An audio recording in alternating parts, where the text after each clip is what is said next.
Hi there, welcome to the Taunton shop.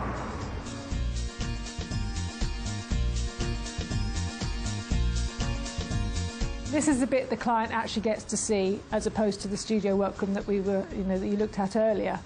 The first thing that we do when a client comes in is to try and make them feel as comfortable as possible. So we'll bring them in, we will invite them to look at the dresses at their leisure. Mum will be offered a lovely sofa. The first thing we want to do is to put them at ease. Quite often, although it's an exciting time, brides are really nervous when they're trying on a wedding dress. It's something they've often not done before, and they don't really know what they're going to like, what they're not going to like. So we're here to obviously offer that guidance, but only when they're ready for us to do it. After that, we'll take them through to the fitting rooms. Again, lots of space and lots of privacy. Again, it's quite a vulnerable time, so with every wedding dress shop, there you are, getting dressed with an assistant with usually a 6-foot mirror. So at that stage, most women's nightmare. It's we call it the Trinny and Susanna moment. And again, we want to put them as much ease as possible. Once we've tried the dress on, we want to obviously show Mum. So we're back out to here, where they're given a lovely fitting area there. Nice big mirror so they can see all angles and the distance view as well, because it's really important, when you're looking at a wedding dress, you want to look at it from a distance rather than close up, because it's an overall image of quite a large garment. So as much as you look at the detail second. I recommend that the first thing we do is we find the best silhouette for a client. Every female's figure has a good shape that suits them. So once you've got the silhouette, you can then decide on, I would say the detailing is your personality. And I think if you're trying to find the whole thing all at once, it's quite a mind-blowing experience. So if you break it down, bite-sized pieces, get your silhouette, then get your detailing, and then hopefully you've got your dress.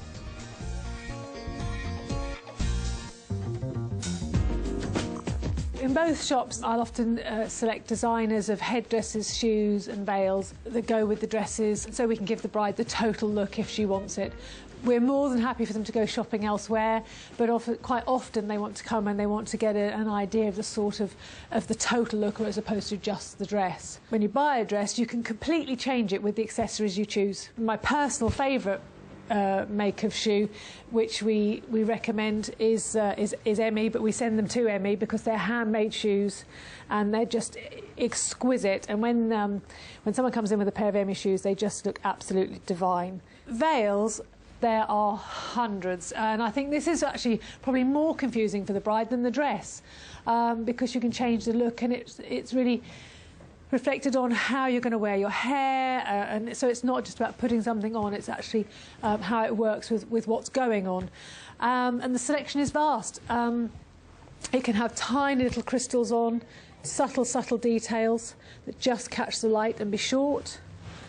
Likewise, it can have a very fine satin ribbon edge. And then on the other side, we've got the long veils, which I have to say are hugely popular at the moment. And each veil will go with a different style of dress. So again, we just gently take inspiration from what the client's asking for, or we'll gently recommend which we think that would go best with the dress. Obviously, the bride decides. Some come in going, I'm not wearing a veil, fine. The majority do, but they don't feel the urge that they've particularly got to go in veil. So often it'll be a single tier veil that just enhances the back of the dress. And other times, they will go in veiled. And there we do the little headdresses with the little face nets as well. So, as I say, you can totally change the look of a dress by the accessory you put with it. In the cabinet, we'll hold a selection of headdresses, hairpins, necklaces, all the sort of small accessory bits that a bride might be looking for to go with her dress. And we will have a view of the dresses of the collection, and so we will specifically see a piece, and we think that will be fantastic. It tends to be with part of the collection rather than one specific dress.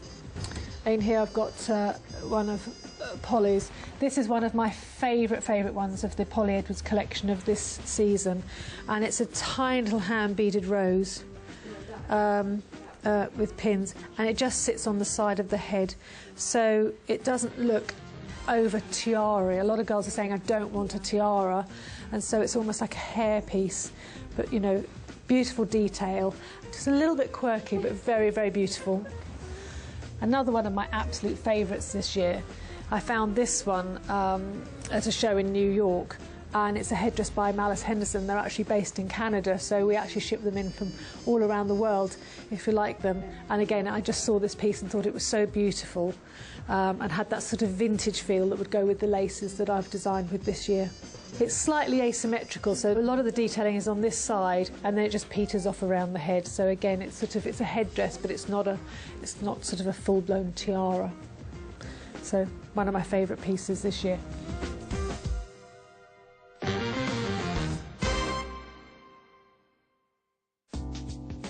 What we're looking at here is the current collection that is on offer to the brides that are coming into the Taunton store. Lots of inspiration this year and a really varied collection. I've really taken inspiration from the fact that it's very soft and it's romantic and less chiselled than in previous collections, less tailoring. So, for instance, this one, it's back to, you know, it's quite a big dress. It's got subtle detail on it. But the whole thing is in a really, really soft tulle, and you can see it's back to sort of almost like the big ball gown fashion of a wedding dress. I'm finding the wedding dress that the girls are looking for, it's back to the full-blown, big, no apologies wedding dress, and then quite slinky, chiffony, floaty dresses. So it's almost like the extreme rather than just being in the middle. This one has been loved anywhere from London, New York. It's been really well received. And quite a modern, funky girl will put this on, and her whole persona changes when she puts it on. She goes sort of all dreamy and romantic. So it has quite a good effect on clients. With this dress, it's a slimline dress. We've used a French Chantilly lace, some very fine bead detailing, and I've made the hem fluid. It's got movements. The fact that it's got a little sleeve and it's not strapless. There's an awful lot of strapless dresses there. And we're finding brides are saying, you know, what have you got now that has a shoulder or a little sleeve? This one is called Valencia, which is kind of a bit of a giveaway in the fact that it's really often used for a bride that's getting married abroad. Still an important ceremony and wants to look like an important dress, but slightly more relaxed. And the swathing, and we've used here a silk chiffon Georgette, which just moves, so the movement on it is beautiful. And the one thing that we are known for is that it still has a full hidden integral corset in it. So although you look like you're wearing a very slinky little dress, you actually have a little corset in there just to help sort of hold the waist in and keep it very, very secure. The detailing here again has been hand beaded, and this is on a little diamante bead with some bugle beads in here. The halter neck strap actually comes away on buttons inside here, and then it turns into a strapless dress for the evening. So just a lovely, romantic, you know, soft dress. The Lucienne dress we had, I designed this year. It's got a lovely corsage detail, not strapless again, so it's a little bit glamorous. It's got a low plunge neckline rather than the straight across strapless. But it's tied up high under the bust and is really good at flattering a tiny, tiny waist. Detailing here is a handmade silk corsage to set the dress off. This one was really inspired by clients. In the previous collection, I've designed a dress called Lucy, which I still love to this day, but actually has a really sort of quite funky puffball hem. Brides were loving the top of the dress, but were quite thinking, you know, although they loved it, they were like, I'm not sure I could wear this for my wedding. So we've basically sort of toned down the original design so to make it more appropriate for an English wedding.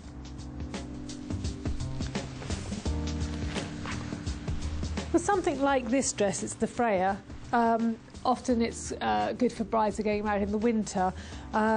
You've got a lovely fitted bodice, beading detail, with the added value that you've got the jacket so that you've actually got the warmth factor. And this is often great for brides that are getting married in October, November, December.